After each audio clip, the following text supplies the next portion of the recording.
that up there, just to the left of the Southern Cross? Yeah. That's Alpha Centauri. That's what we're after. Tonight, we're headed for the stars. Our destination is the Alpha Centauri system, our closest stellar neighbors. The goal? Capture a special range of UV light that could tell us whether stars like them throughout our galaxy could be home to a habitable planet.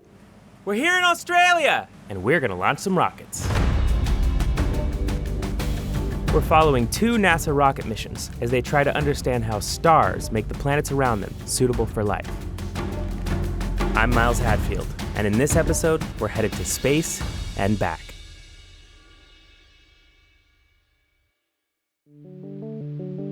After years of planning and preparation, it's launch night. The payloads are tested and ready. The rocket motors are poised for ignition. The entire staff has rehearsed every step of the launch procedure. But one thing wasn't cooperating: the wind. For the last few days, it's been unusually strong. Maybe we should have brought a kite instead of a rocket. Hello! Oh, there you are. What's up? So, just down chatting with the weather folks, and heading in the right direction, better than last night. Not quite in the acceptable range. The locals are saying this is very out of character for this time of year in this area, so. That's Brittany. We met her in the last episode. As a range safety officer, it's her job to make sure the rocket won't be blown off course. But at a brand new launch range, nobody really knows for sure what's going to happen. Even historical data wasn't of much help. Mike, our flight safety analyst, looked at 10 years worth of wind data. Every single scenario he ran, we were in for our limits. Still, the countdown clock ticks on. There's lots to be done that doesn't depend on the weather in the meantime. But as the countdown clock gets to the final few minutes, these windy conditions mean it has a funny habit of stopping. T-minus 3 minutes of hold. Not to be too dramatic, but this really could ruin everything. The launch window only lasts a few days. If the weather doesn't cooperate in time, the whole team may have to head home without launching. 3 hours go by with more starts and stops than I can count. Everyone's nerves are getting a little fried. But then, finally, things started looking good. This is CM calling for go status. Experiment TSE. Go. PI.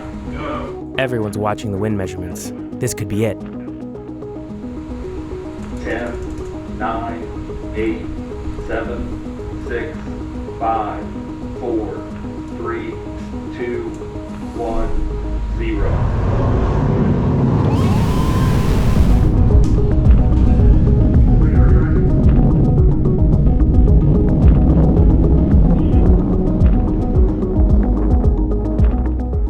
Within 6 seconds, the rocket is already over a mile up. A minute in, the rocket despins, and the shutter door opens for its first view of space. The onboard star tracker guides the telescope towards the target. The scientists manually fine-tune its pointing to center it into their telescope's view. It looks like a single star on the computer monitor, but their powerful instruments should detect 2 sources of light. That's if everything is still working after launch. After all, we did just blast it into space with almost 2 tons of rocket fuel. Yeah. That's the hotter star. That's the hotter star. That's the cooler star. Yes! Yes! They've done it. As the telescope descends back to Earth, it's time to celebrate. Woo! Congratulations. Sistine is a success, but the mission is only half complete. A few days later, Deuce is on the rail. Luckily, the rough weather has passed. And it looks like Deuce might even launch on their very first try. We're down to the final few seconds. 3, 2, 1. Oh, by the way, there's some important history I totally forgot to mention. The last time NASA launched sounding rockets from Australia was in 1995, and Deuce's telescope was on that flight. In fact, this is the telescope's 16th time in space. Deuce is a great example of how much bang for your buck you can get from sounding rocket missions. Okay, back to the launch. 1, 0.